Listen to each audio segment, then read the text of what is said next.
बिस्मिल्लाहिर्रहमानिर्रहीम। अस्सलाम वालेकुम काश्तकार भाइयों। गंदम की फसल के अंदर जैसे ही हमारे काश्तकार भाइयों को पत्ते पीले होते हुए नज़र आते हैं तो वो फ़ौरन अंदाज़ा कर लेते हैं कि इसके अंदर यूरिया की कमी है, यानी नाइट्रोजन की कमी है, या इसके अंदर पोटाशियम की कमी है, या जिंक की कमी है। या फिर हमारे काश्तकार भाई इसलिए भी परेशान हो जाते हैं कि जो पीछे रस्ट की बीमारी, कुंगी की बीमारी पिछले सालों में आती रही है, उसकी वजह से काफ़ी ज़्यादा पैदावार का जो नुकसान हमारा होता रहा है।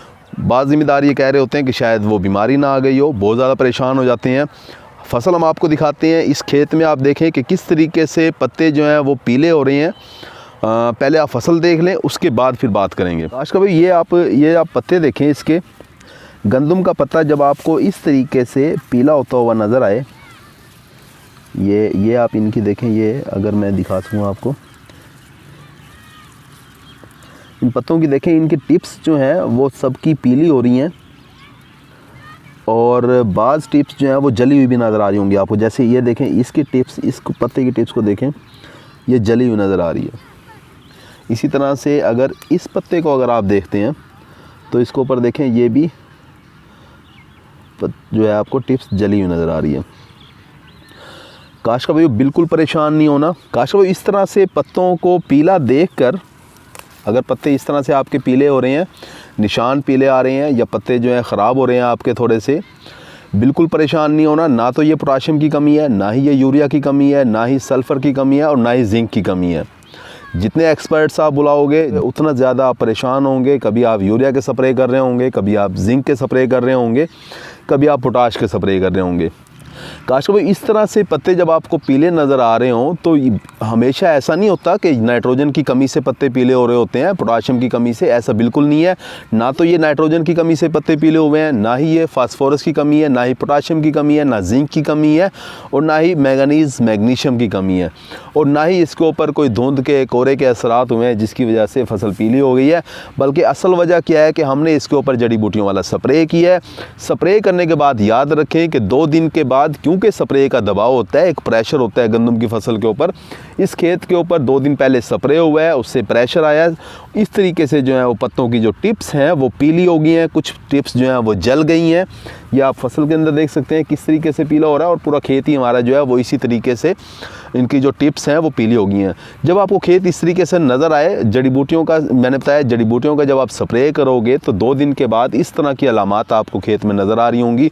आपने बिल्कुल कंफ्यूज नहीं होना। जितना आप कंफ्यूज होगे उतना ज़्यादा आप नुकसान करोगे, क्योंकि कंफ्यूज होने के बाद हम क्या कर रहे होते हैं, हमारे काश्तकार भाई अगले ही दिन यूरिया का स्प्रे करवा रहे होते हैं, बाद औक़ात वो पोटाश का स्प्रे करवा रहे होते हैं। कोई कंपनी वाला चला जाए तो जिंक का स्प्रे करवा देता है, कोई और कंपनी वाला चला जाए तो वो अपनी जो कुंगी की बीमारी, आजकल जो फंजीसाइड्स हैं, उन फंजीसाइड के स्प्रे शुरू करवा देते हैं। काश्तकार भाई ना तो ये रस्ट की बीमारी है, क्योंकि जब रस्ट की बीमारी होगी वो भी इसी तरीके से आ रही होती है, लेकिन रस्ट की बीमारी की ख़ास निशानी है कि जब आप पत्ते के ऊपर इस तरीके से अपना हाथ और ये जो उंगली और अंगूठा इस तरीके से आप फेरोगे पत्ते के ऊपर, तो आपके जो उंगली और अंगूठा है वो पीला हो जाएगा, जैसे हल्दी से पीला हो जाता है। अगर आपको इस तरीके से पीला होते नज़र आ रहे हैं पत्ते, तो फिर ये रस्ट की बीमारी है। लेकिन अभी तक रस्ट की बीमारी किसी भी जगह पर नज़र नहीं आई है। रस्ट की बीमारी आमतौर पे 15 फरवरी के बाद आ रही होगी, कुंगी बीमारी जो है। तो काश्तकार इस वक्त आपको फंजीसाइड का स्प्रे करने की ज़रूरत नहीं है। फंजीसाइड का स्प्रे हम करेंगे, लेकिन उसे जनवरी के आखिरी हफ्ते के अंदर कर रहे होंगे, या फरवरी के पहले हफ्ते के अंदर कर रहे होंगे। काश्तकार बिल्कुल परेशान नहीं होना, कंफ्यूज नहीं होना। ये कोई ना तो ये नाइट्रोजन यूरिया की कमी है, ना पोटाशियम की कमी है, ना ही कोई कोरे के असरात हैं, ना ही धुंध के असरात हैं, ना ही कोई और स्ट्रेस है इसके ऊपर। कोई खुराक की कमी नहीं है, खुराक इस खेत के अंदर बिल्कुल पूरी है।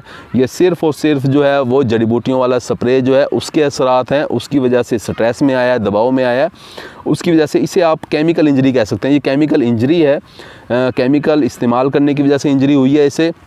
अब इसमें मसला क्या होता है कि अगर आप जो है वो जो डोज़ है, जड़ी बूटियों वाली जो जहर है, अगर वो आप कम इस्तेमाल करते हैं तो उससे हमारी फसल तो बच जाती है, फसल के ऊपर दबाव तो नहीं आता, लेकिन उससे जड़ी बूटियों का कंट्रोल करना मुश्किल हो जाता है।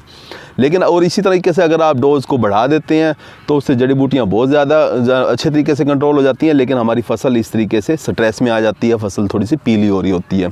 तो काश्तकार ना तो हम जड़ी बूटियों वाले जो जहर होते हैं उनकी ना मिकदार को ना तो बढ़ा सकते हैं और ना ही कम कर सकते हैं।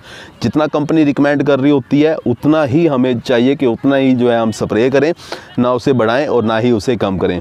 काश भाइयों जड़ी बूटियों वाला जो जहर है उसे सही तरीके से इस्तेमाल करके, सही मिकदार में इस्तेमाल करके हम अपनी फसल को भी बचा सकते हैं। फसल के ऊपर थोड़े बहुत असरात आएंगे, लेकिन जड़ी बूटियाँ अच्छे तरीके से कंट्रोल हो जाएंगी, तो हमें पैदावार में अच्छा खासा फ़ायदा हो रहा होगा। उम्मीद है कि वीडियो आपको अच्छी लगी होगी। अपना ख्याल रखिएगा। अल्लाह हाफिज़।